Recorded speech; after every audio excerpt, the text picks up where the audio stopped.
Chantelle Foster, 171 ECF and 1866 FIDE. This is an example of junior players having deflated FIDEs because 171 converted is 2018 and she's over 150 points lower than that on FIDE. And I was scared at the start that it'd be full of juniors who would crucify my FIDE. I mean, not that my FIDE can get any worse, but I'm sure it can at some point. And she also has the distinction of being one of 3 people who I played in 2 events at this tournament, even because I played in the Blitz, Rapid, and Long Play. The other, I also played Mitchell. I played in the Rapid. I played him in the Blitz as well, and I managed to get revenge on him. And there's also a game against Terry Brown coming up in the Long Play as well.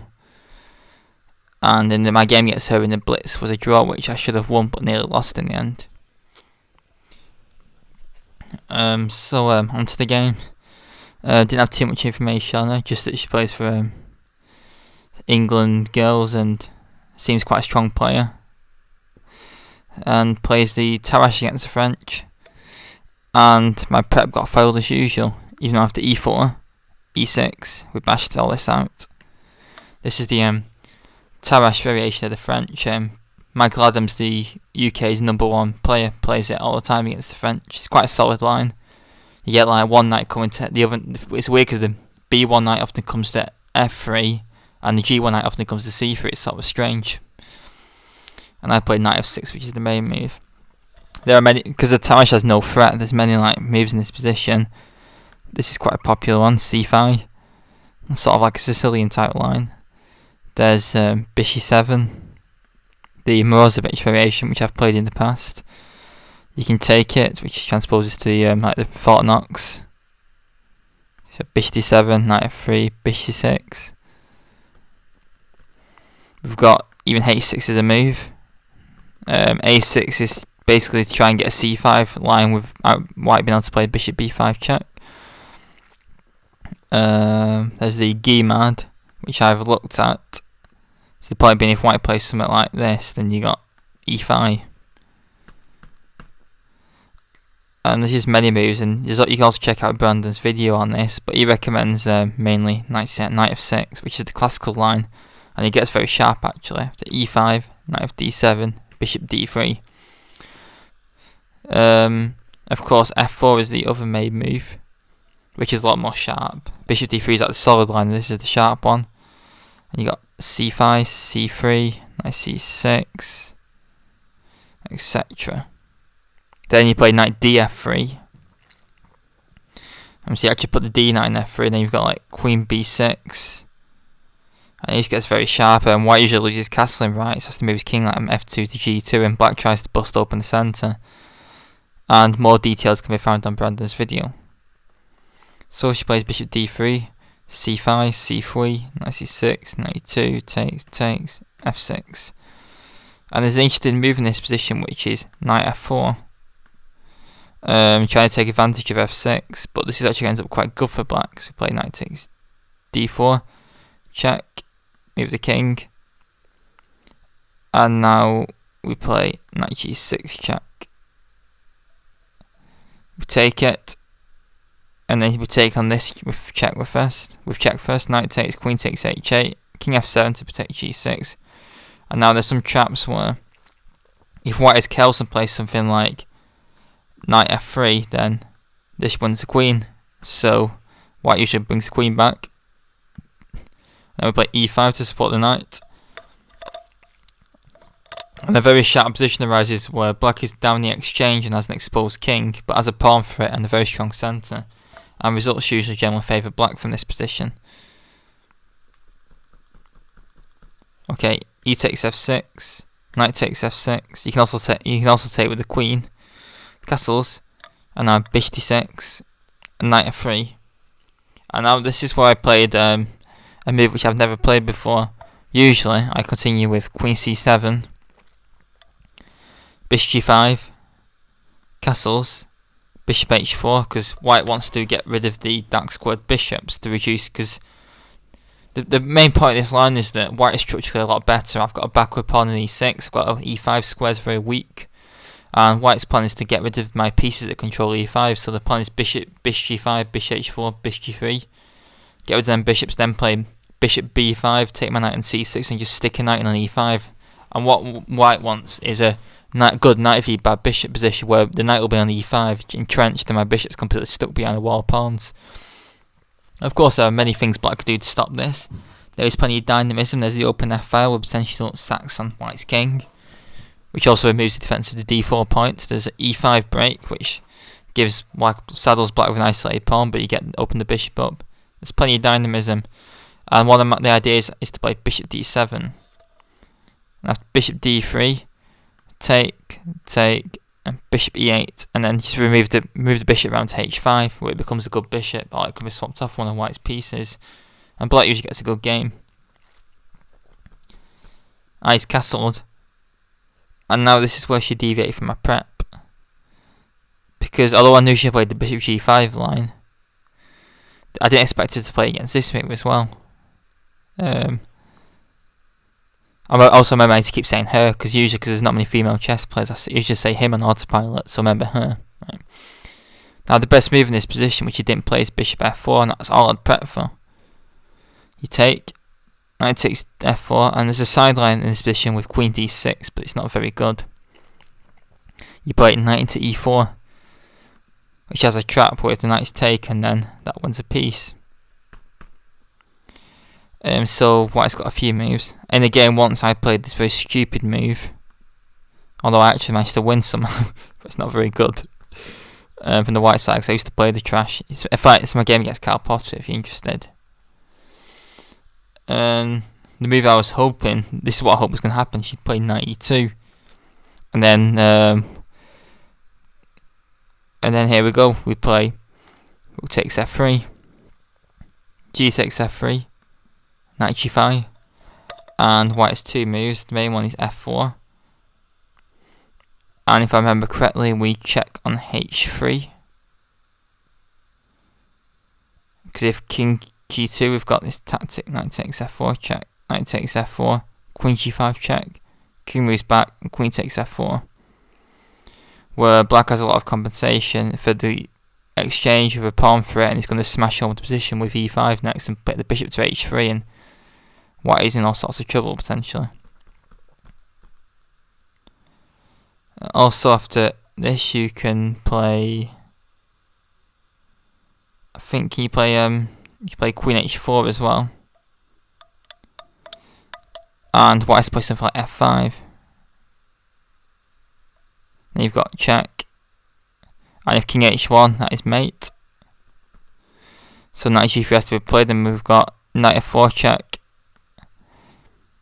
king moves and queen h4, and I think it ends up in a sort of repetition, it does.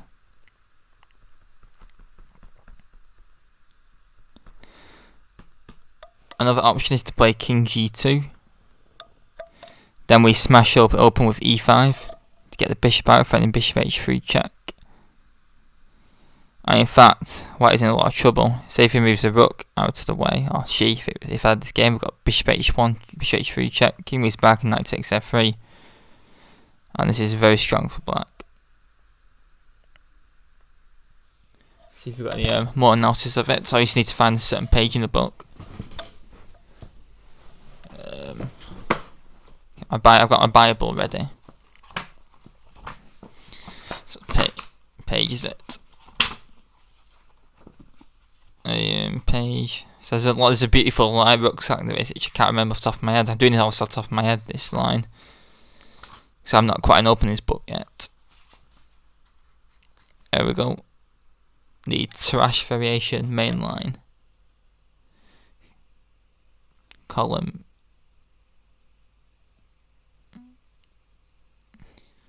Yeah, so rook takes g3. Oh yeah, the other move in this position is king h1, I meant. And then you play e5. D takes e5, knight takes f3. And then bishop takes h7 check. King h8, and after knight g1, we play knight cd4. And after knight takes f3, we've got the move bishop g4, and then white actually sacks his queen for quite a few pieces. and this evaluation is given as equal, but this is anyone's game. It's very sharp and unbalanced with a rook, a piece, and the pawn against the queen. And yeah, the beautiful rook sack line is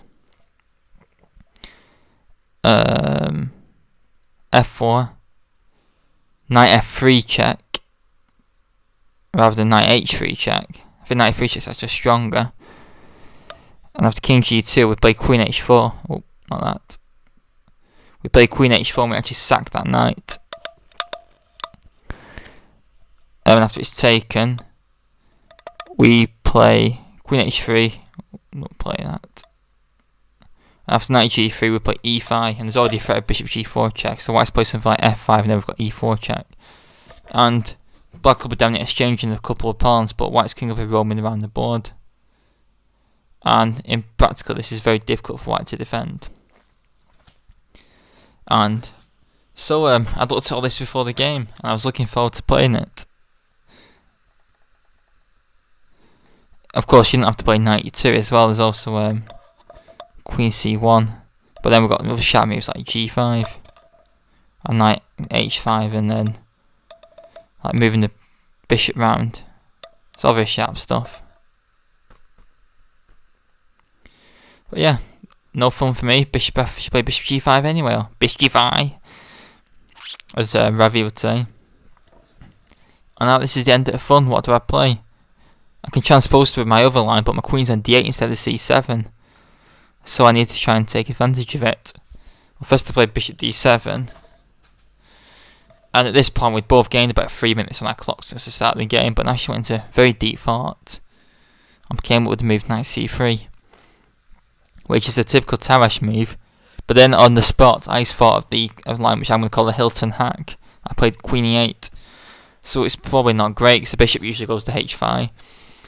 But I thought, I'll try and take advantage of the queen being on d8 instead of c7, and I'll try and get some attack going, like a Dutch defense style maneuver, because I used to play the Dutch. Now she plays rook e1 after another massive feint, queen round to h5, and now she spent 36 minutes on this next move. So after this she spent about an hour and 10 minutes in the last 3 moves. And the move she played is actually a very bad move. In fact, actually this is already better for black, this position. I mean, for starting threatening bishop takes h2 check, removing the defense of the g5 bishop if it's taken.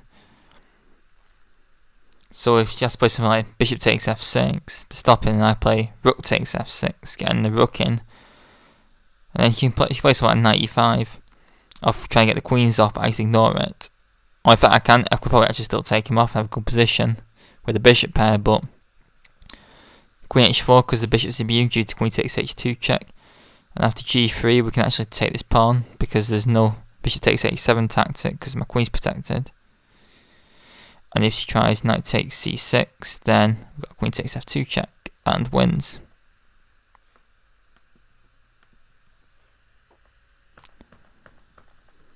But now she comes up with the move knight b5. And now this is where we have our little test of every game. There's a test, remember, and this is our test for this one. Black to play, analyse the consequences of bishop takes h2 check. Nice Greek gift. Let's pause the video if you want to have a go. Okay, now we resume. So in this position, I saw his tactic, bishop takes h2 check, but she's a strong player. She just fought for 36 minutes. Surely she's seen some amazing grandmaster tactic that I haven't seen.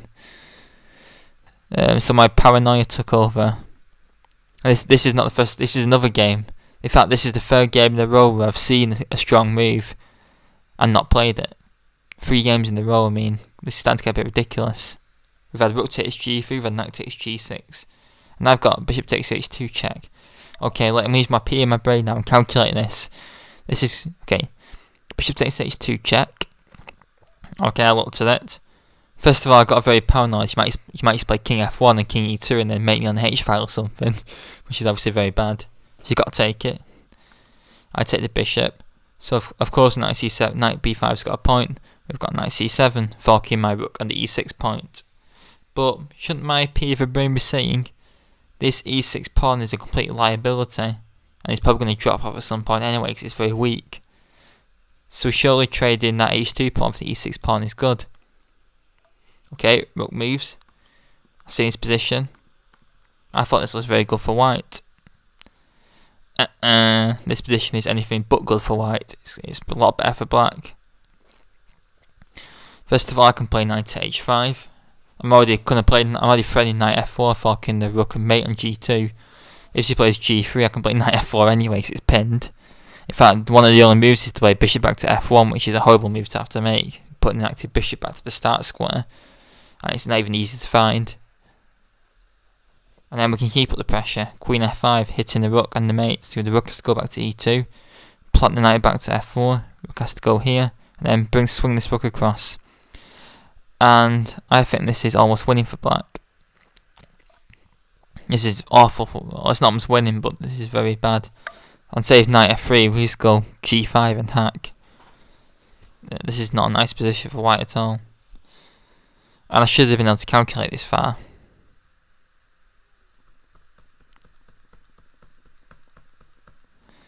So let's see but there's no way. There might even be an improvement. I think in fact maybe there's even strong moves in this position. Maybe queen f4, trying to get pressure on f2 going. In fact, this attacks a d4 pawn. In fact, I think he dropped. The fact this wins d4 actually. I think we've got knight f3, knight to g4. Say bishop back to f1. Wow, a very quiet move in this position. In fact, actually we can play knight takes f2, knight takes f2, king takes f2, knight takes d4. Wow, and this is very nice stuff. This, I've got rook c2 check coming in. The only move actually to stay in the game is to play rook back to e3 to protect the knight, and then we've got a check. Yeah, this is not good. There's a wealth of attacking chances in this position. But did I see any of it? Nope, I played bishop back to b8. Getting really paranoid with some tactic. And now she plays h3 makes me look like a complete idiot because now I've completely blown my chance of that tactic. And actually what she's done is she's forced my bishop to block my rook in, and I've actually justified the knight b5 move. So it was a bad move, but now it becomes a good move because I've let her get away with it. But still, this is still actually better for black. a6, knight moves back. Now I played b5. I was getting very paranoid that of knight a coming in, but I actually just completely overlooked knight takes. I overlooked knight takes d4. Again, this g5 bishop is such a massive problem for her, and she can't try bishop takes f6 because I've got knight takes f3 with check. And if she tries if she tries any of these Greek gift tactics, I should take back with the knight, and I'm on the bishop. So none of the Greek gift tactics work. So that takes, and then she gets this pawn, but the bishop then sneaks out, and again the black has got too much pressure. So b5 was played.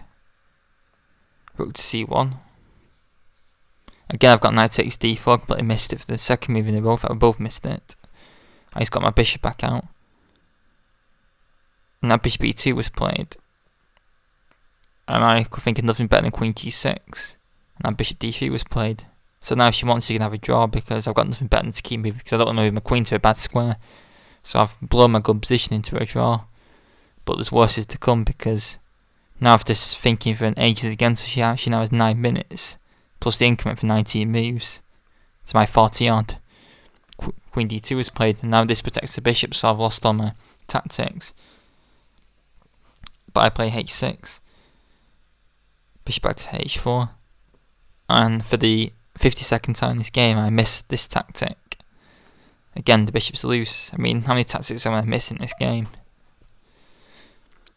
The Greek give tactics don't work again because it's not taking the pawn, so I can just ignore it if I want. If knight takes d4, of course, queen takes h4. Again, this pawn does drop, but it's bishop f4 that wins an exchange. So it's even better. But I play g5, trying to get some attack going, but this is just a bit reckless. After bishop g3, Of course, now the sack is complete nonsense in this position, luckily. I was a bit worried about it, but it's nothing. 0-1. So Bg3 was played. I take. F takes G3, so at least I've doubled the pawns. And now in this position, I was looking at trying to get E5. I was actually looking at this. I spent a long time looking at E5. But the fact the engine jumps in a +4 for white says it's horrific. Yeah, some sack. But it's just completely refuted by that. There were several positions I can't remember all of them, but I was looking at E5 as a sack, and he was sacking the piece to try and get some attack going, but none of it just worked. None of it works. So I played G4, which is a very bad move. Completely missed the next move, knight E5. And now I'm in trouble. Because I've practically got to take an H3. Now Bishop G6 was played, which is actually not the strongest move. Stronger is knight takes C6. Bishop takes C6 and simply rook E5, occupying the outpost of a rook. I have to play Queen G4. Knight E2. H2 jettison this pawn. With the bishop to protect this pawn, and now Queen takes H6. And white is a pawn up, and the other move I've got to avoid getting killed instantly is King H7.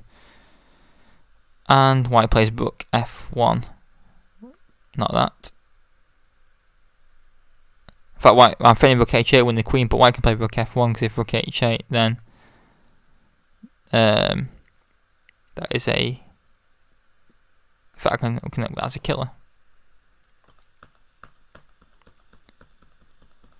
But she plays Bg6, which is Queen G5. She gets a better endgame because she takes the queen off and then takes this. The key is to take the knight because this is a bad bishop. And plus, after knight takes D7, knight takes D7, rook takes E6. I've got knight takes D4. So knight takes C6 was played. Now, a lot of the time after looking at the game afterwards, some friends, one of my friends who's over 190 ECF suggested that I should have flicked in at some point H2 check to jettison this pawn, because then she still has double pawns, and I should have done that actually in hindsight and have a better position. Bishop takes C6. Now G takes H2 was played, which shocked me, but she was very low on time, so I can understand why to play simple. Rook takes E6, I thought I was almost winning, but I overestimated it actually. So after Bishop E8, challenging that bishop, she hasn't got anything better than to take it. And this B6. I wonder why not rook takes A6. Right, that's rook takes A6. But it has B4, I think. So B6. And then H takes, King takes. This is okay for black. So G takes H3 on doubling the pawns. I've got to protect my the E6 pawn, so bishop back to D7. But this ending actually, it's a bit easier for white to play, but it should be equal. I've got some dynamism still with the rook on the F file. I've got weaknesses on, and she's a very long way away from the E5 square. And E6 is adequately defended. And after G4 to fix my pawn, I play King G7 to boot that annoying bishop away, which goes back to D3. Rook came to C8, preparing to contest the C file. Now knight B1 was played, so no prizes for guessing where that knight's heading for. The E5 square, of course, by D2 to F3 to E5. Yeah, now this is where I panicked. I stared at this position, I realised that she's just going to plan a knight on E5 and there's going to be nothing I can do all game. I'm just going to get squashed. But I'm sure my P of a brain could have told rook takes C1. Rook takes C1. And then knight E4. It seems to be good in this position. Not sure why, because now there's an option of rook C7 as an option. But rook F7 seems adequate. And actually in this position the double pawn actually turns out quite good, because D takes E4. And I can defend it with rook F4 once my bishop's protected. See if knight moves here. Oh, I've got E3 in this position.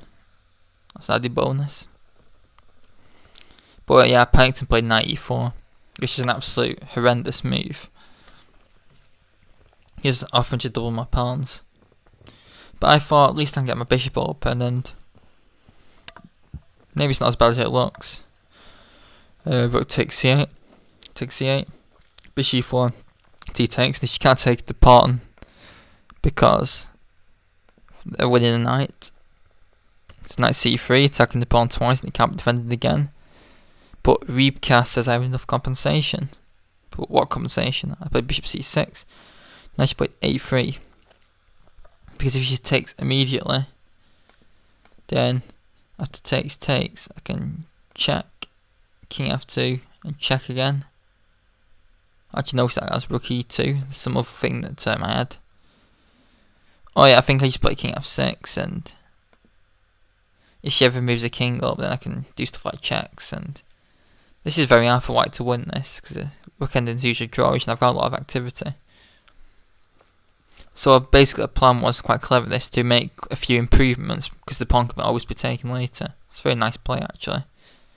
So I have approached this juniors usually rubbish at endgames, but not this junior. King f6. Mind you, I can't call anyone rubbish at endgames.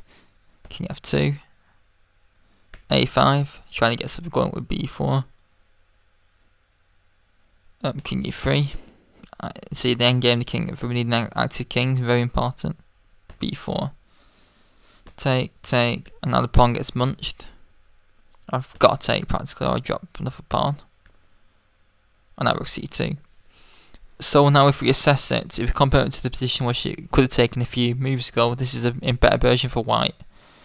Because her king is very active. But this should be drawn, this. I'm a pawn down, but white shouldn't have a passed pawn. My rook's very active, my king's in a good spot. This should got to be drawn, this. b3 was played, so rook c3 can be answered by rook to f2, and now, and every game as well, I always ask for someone to put in the comments by stronger players.